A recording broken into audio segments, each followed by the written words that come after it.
Hello and welcome to Sobrix. I'm Adam and this is Sobrix. This is my channel for reviewing Lego sets and building them and other Lego related stuff.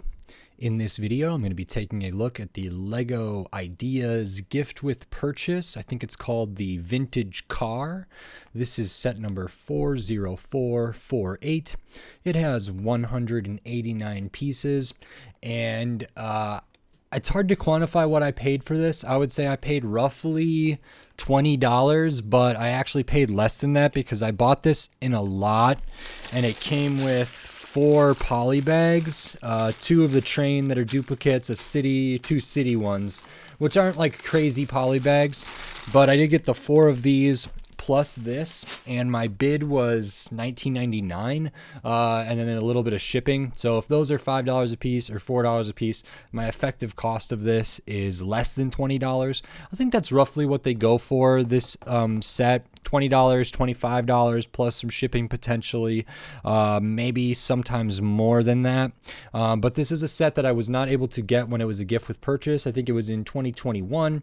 This is an Ideas gift with purchase, which I've done a few of recently that are pretty cool. I like these small GWPs that are Ideas based, like the sailboat, which this one was a fan design. It won a contest for just building a vintage car, I believe, and this is the set that came out for it. So I was really excited to get a hold of this. Apparently it's a sealed box, and so that's really exciting for me, and I love building cars. I'm excited to take a look at this one, and I think I got a good price, so really great. So in this video, I'm going to open this up, I'm going to put this together, and then I'm going to share my thoughts on it. So while I build, I will speed the video up, and then I'll slow it back down to review this set.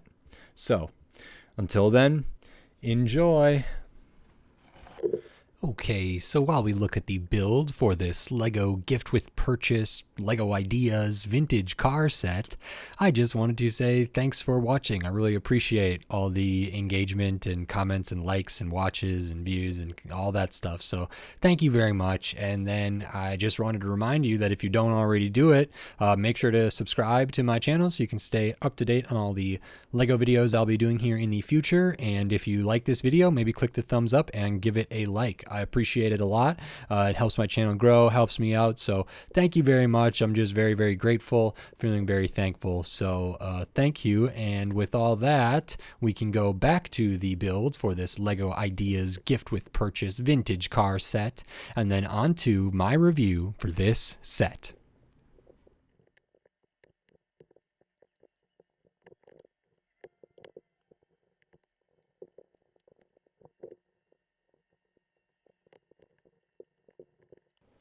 Okay, so that is this Lego Ideas gift with purchase called the Vintage Car Set.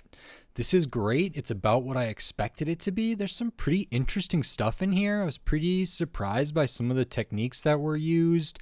There's some stuff that's just not, I guess, not my favorite.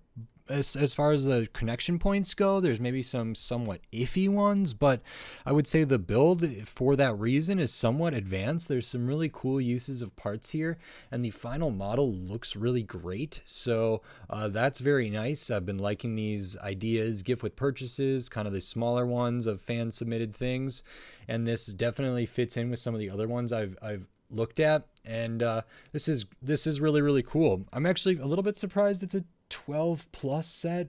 I guess for some of these smaller Ideas, I don't know if every Ideas set of the big ones from the normal Ideas line is 18 plus. I'm actually not sure about that. That might not be the case. I think a lot of them are, but some of these ones, like I don't think the Cosmic Cardboard Adventures did say it was 18 plus. I don't know. I think Ray the Castaway said it was 18 plus.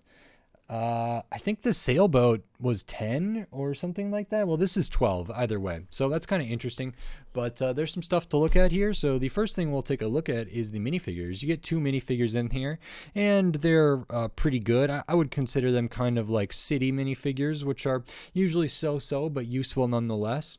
So we have the first minifigure here, Lego yellow, got some sunglasses on, just nice blonde hair and a very common hair mold. We have kind of a leather looking jacket with some nice silver buttons and a zipper with a striped shirt underneath there. We do get the suggestion of some hips a little bit here, but also not really. It depends how you think of the jacket laying there. Nothing on the midsection, nothing on the legs, nothing on the arms. Back of the jacket is a little shorter, so the other top does peek out the bottom, which is a nice touch, and then we can see a little bit of the hips there. We do get an alternate face here, so one without the sunglasses and one with, so that's nice, useful, good to get that. And then we get one other minifigure. Again, feels very much like a city minifigure to me, but this one is in maybe like a Letterman-like jacket, and we do have like I think NB here, which in my mind is like New Balance or something, but there's different little letters here and a logo there, maybe a team logo. They also have sunglasses here, kind of like aviators, so a little bit reflective. Again, very common hairpiece, hair color. At the back, we see the logo is squids with a little basketball. It's a pretty cool team logo, actually. This is a pretty cool torso there. And no alternate face for this one, so this one is just stuck with the aviators no matter what. But still pretty good minifigure, all things considered, you know. Those are kind of an extra thing here. And then the rest of the build is this vintage car. So it was a contest to build a vintage car. I don't know if they set like a certain, like a piece limit or whatever, or something. I'm not sure exactly what this is modeled after, but whoops. But this is pretty cool. And some things are on here maybe a little precariously, but I can talk about that as I go.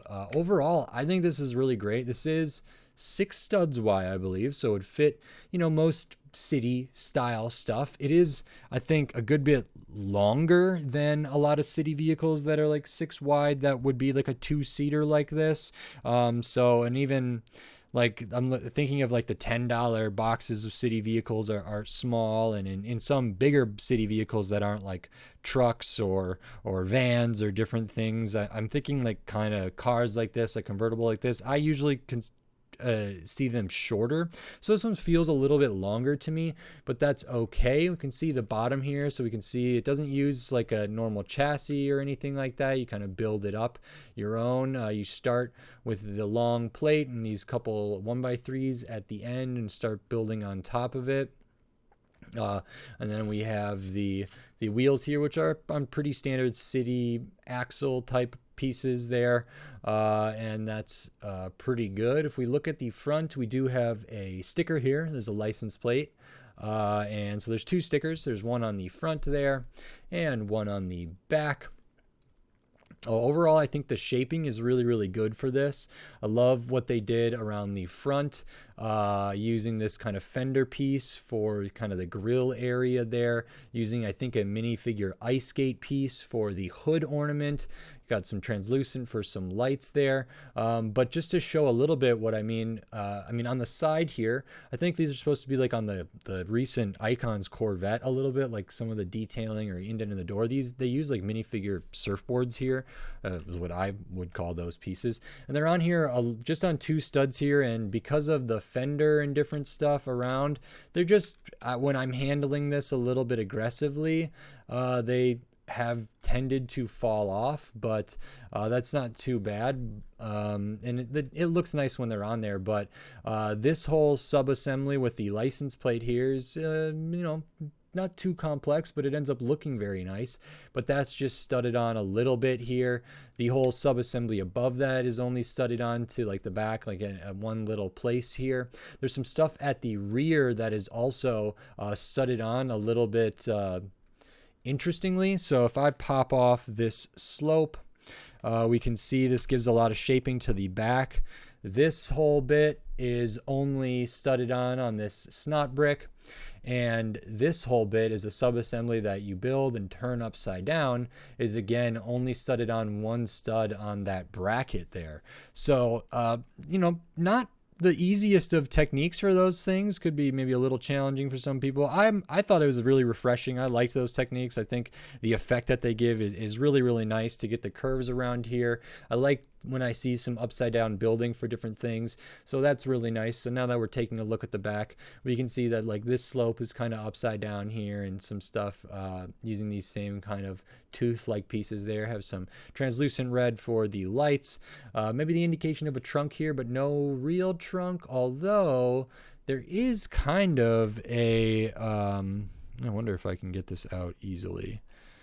There is kind of a spot. I mean, and I'm gonna kind of break a lot of stuff by taking that off here, but I lost a mirror and a little bit of the seats. But it's like almost like there's supposed to be a little trunk in there, you know, a little bit. This is only studded down at the fronts, but it's pretty snug and it's pretty hard to get that out of there. So that I thought was kind of interesting. But I do like these kind of wings at the back here, which is nice. It is a drop top here. Use a lot of slopes and different stuff to get the top. Feels very finished, feels very good. And then we do have the mirrors. We don't have doors, at least we don't have functioning doors. We do have a steering wheel that's not center there. We do have maybe a little bit of some other extra detail down there. I'm not sure what that's supposed to be, but it's got like the open stud with the bar coming off of it. And then this whole like center console thing is a little bit precarious as well. You can see it moves a bit there, but then we have the jumpers, which can fit 2 minifigures in this vehicle, which is nice. And look at that windshield. That is a very standard windshield piece, but it is upside down kind of. So you put the clips on it. Normally it would go kind of like this in a normal vehicle, but in this one, we add those clips, add these modified plates with the bar there, and those stud right down. And then we have a really different shape, really different aesthetic for the windshield here. It doesn't have the kind of bars that go back at all. It doesn't have any studs at the top, just has kind of the anti-stud or whatever, the underside. It's much more vertical, and then this is a much more aggressive slope. So it's just a pretty unique way of using that piece that I haven't seen, and it doesn't seem very common to me. So I really like seeing like stuff like that. So overall, I think the fan designer did really well. I don't know how much the Lego designer changed. I would have to go back and look, but overall, this is pretty great. It's you know, challenging enough. It looks really, really good. So that's awesome. Just the 2 stickers. I didn't see if there was references to something here, but I can kind of look over this kind of briefly and see. I don't really see anything that jumps out to me as far as you know, what the references are in here, but there is some information for like a lot of idea sets. They do that, so that's in here as well. And overall, I think this is really cool. It's classic, it's classy, it's very beachy. We can see it looks like the image here looks like kind of a beachy, boardwalky kind of, I don't know, something reminds me of like Jersey or something like that, but it's just a sleek, cool looking car. The characters look really good in it with their sunglasses and their shades going and stuff. It's nice to get like a 6-wide vehicle that, you know, 2 characters can fit in pretty comfortably, pretty easily. So that's nice like that. And I think it looks really good when they're both in there. So really pretty cool. It looks good from all angles, feels very finished, feels very solid. It's a good toy. I mean, it's a little, some of the stuff's a little bit finicky for a toy, so I can't be like too rough with it, just because like I say, these, especially these surfboards on the side, really could come off kind of easily. But there's a few other pieces too that are on there a little bit iffy, like these ones on the bottom here are just studded on the one bracket there. So, you know, I would be a little bit delicate with it, which is interesting for Lego sets, because a lot of times, especially one of this size, this kind of style would be more, but it is an idea set, and so that's really cool. And maybe some of these shapes and some of these things, curves and lines, weren't you know, they weren't able to make in using some different techniques. So pretty interesting in my opinion, and I think it just looks really cool. I like cars. This does maybe remind me a little bit of the 6-wide Speed Champions. Maybe it's close to that in length. I don't have one near me to check, but either way, pretty sweet, pretty cool set. Very happy to get this. show the extra pieces, because you do get some. It's just your extra pieces here, your small ones, your 1x1 plates. Here's some tiles in here, the ice skate minifigure thing for the hood emblem or hood ornament there, a Technic like pin stud thing, your translucent stuff, your studs, the open hole with the bar there. So those are all your extra pieces. And this set is 189 pieces, 2 minifigures. I don't remember what the threshold was, so if you know, please leave it in the comments below when this was available. I think Lego lists this on their website when they usually put kind of a rough value, I think, for GWPs. I can't remember what it was. I think maybe in the $19, $20 range. Like I mentioned at the beginning, I got this in a lot. I paid $19.99 plus a little bit shipping, but that wasn't very much. And I got 4 poly bags with this for $20. So I got 2 identical train poly bags and then 2 city poly bags, one like space one and one like water ski police one or something like that. So those poly bags probably aren't quote unquote worth that much, but I'm happy to get them and talk about them and whatever, and maybe they're worth $5 or that's probably what they would sell for, and so that definitely like subsidized this a little bit. But even if I just paid $20 for this and didn't get those poly bags, I think that's a pretty good price. I've seen these going for even more on different auction sites and different mega online retailers and stuff. I've seen this go for $25 alone, sometimes $30 alone for just the vintage car ideas set here. So for me to get this for $20 plus all those poly bags, I think I got a steal. So that's a really, really good deal in my opinion. I was willing to pay $20 for just this, 189 pieces, but it's an ideas set and maybe it's discontinued and it's a GWP and whatever. So I expect to pay a little bit of a premium. I probably would have paid up to $30 for this. I wouldn't have been thrilled about it, but something like I did really want this. Like I did want the camera set that I recently did a video about. So in some ways I was expecting and willing to pay a premium for these, but I ended up getting a really good deal, so that's a score for me. And so I really like it. I don't know what my top like my upper limit is. 30's like pushing it a little bit. It's probably within the realm of possibilities for me, and there are other like GWPs and stuff that are maybe similar size that I might be willing to pay that, depending on availability and age and all sorts of other stuff, but I was certainly happy to get this at the price that I got. So very, very good. I think it's an awesome looking vehicle. Really, really fun build, interesting build, cool, happy for the designer. And I'm just very happy to get a hold of it and happy to have built it, happy to have talked about it. So very, very nice. If you like this video, please consider clicking the thumbs up and giving it a like. And if you like my other videos, please consider subscribing to the channel so you can stay up to date on all the Lego videos I'll be doing here in the future, including other gifts with purchase, other Lego ideas, other vehicles, tons of other Lego sets from all different themes, all different shapes, sizes, price points, and piece counts. So subscribe so you don't miss it. And if you want to support this channel, the best way to do that is with supers or membership right here through YouTube, or you can join me over at the Patreon for as little as $2 a month. It's linked in the description, linked on my channel page, patreon.com/sobricks, and you can get some exclusive benefits over there for the membership and the Patreon. So every little bit helps, so it is appreciated, and thank you very much to everyone who gives. I really appreciate everybody who watches, likes, comments, all that stuff. I'm just very, very grateful, so thank you very much. I appreciate you. And with all that said, until next time, thanks. Bye.